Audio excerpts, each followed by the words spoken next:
Now I call Mr. Vardanian. The floor is yours.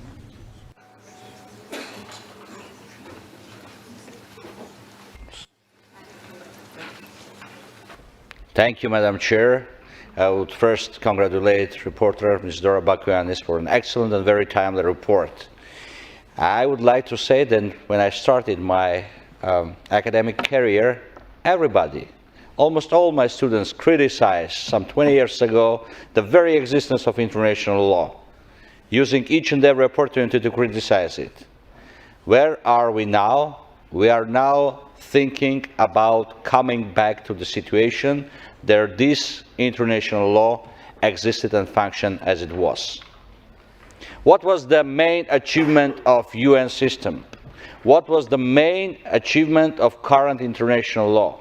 What is its difference in comparison with the classic international law? In classic international law, the war was allowed, but it was considered as last resort, ultima ratio.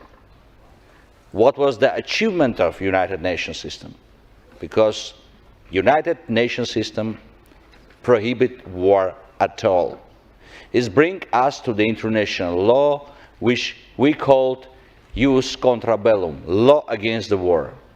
Where are we now? We are in a situation where, unfortunately, war is not even a last resort. War becomes the first resort. And here we should go ahead with the coming back to the roots of international law and the UN system, because it's the only logical way of development of international law. Dear colleagues, if a system is corrupted, there is no limits, there is no rules, and there is no possibilities to go ahead.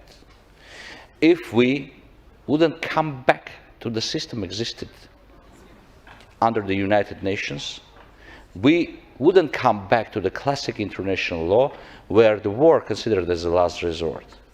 We would come back to the prehistorical times where, believe me, neither territory, nor population, nor sovereignty will have zero impact. Because if you have no legal order, if you have no rules under international law, you cannot speak about any kind of development worldwide. And here, dear colleagues, I do believe that altogether we should think about not just bringing the system of international law back to the pre-UN period, but we should think about the following. We should develop the international law in its moral logic, because all the development of international law was bring this body of law to humanitarian approach. In 21st century, we should build together with you international law with the human face. Thank you. Thank you, Mr. Vardanian. Now I call Mr.